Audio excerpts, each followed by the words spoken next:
Bonjour, je m'appelle Sarah Bonneau. Je suis diplômée de l'UQTR en génie industriel en 2014. Je suis ingénieure junior et je suis conseillère cadre en performance et en amélioration continue au Centre intégré universitaire en santé et services sociaux de la région de la Capitale-Nationale. Je pense qu'un ingénieur industriel, à la base, c'est un rôle conseil, mais un rôle d'influence positive vers le changement. Parce que le génie industriel, c'est de changer les pratiques pour les rendre meilleures. Donc, dans des entreprises. Dans les entreprises, dans les organisations, à travers tout, là, on peut tout implanter le génie. On peut tout avoir du génie industriel un peu partout. Mais notre rôle comme ingénieur, c'est de dire, bien l'encadrer, mais de bien le soutenir pour qu'on prenne les bonnes décisions, puis qu'on appuie les gestionnaires ou toute autre personne qui vont s'inscrire dans ce changement-là. Donc, on est le facilitateur à ce changement-là en ayant l'appui de la technique. C'est ça, le génie industriel. Pourquoi choisir l'UQTR? Moi, je leur dirais, si vous voulez vivre une expérience qui nous permet de nous développer nous-mêmes personnellement à travers le cursus scolaire, c'est un endroit pour ça. Parce qu'on se sent encadré, puis on se sent aussi supporté par le réseau de professeurs, par l'université aussi dans son en tout cas, comme étudiante, c'est comme ça que je me suis sentie.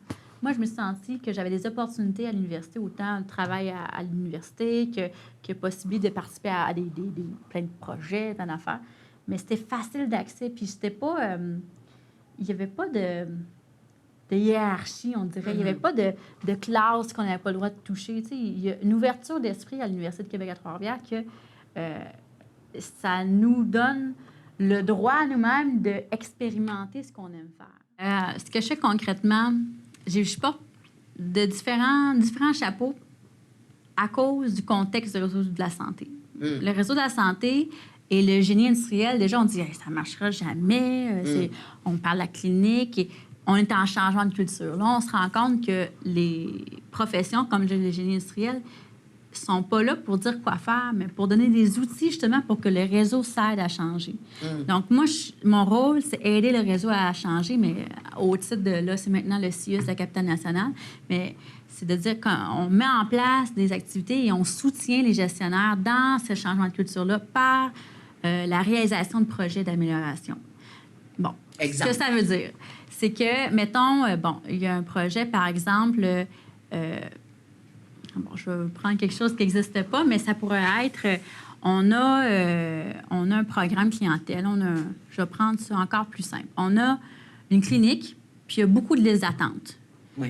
On sait que pour le client, pour l'usager, pour moi qui vais dans une clinique, moi, ce que je veux, c'est pas attendre. Je veux aller le plus vite possible. Donc, le gestionnaire va dire, là, il faut que je regarde ça. Il faut que je regarde ça, puis je sais pas trop comment faire. Donc, moi, je suis là pour appuyer cette personne-là.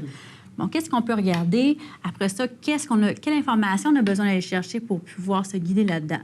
On parle de mesures. Là, c'est là que tout mon génie industriel sort. Les statistiques, les choses comme ça. Moi, je suis là pour proposer des choses, construire des outils pour aller chercher ces informations-là, pour appuyer, après ça, les gens à aller chercher l'information et de l'analyser.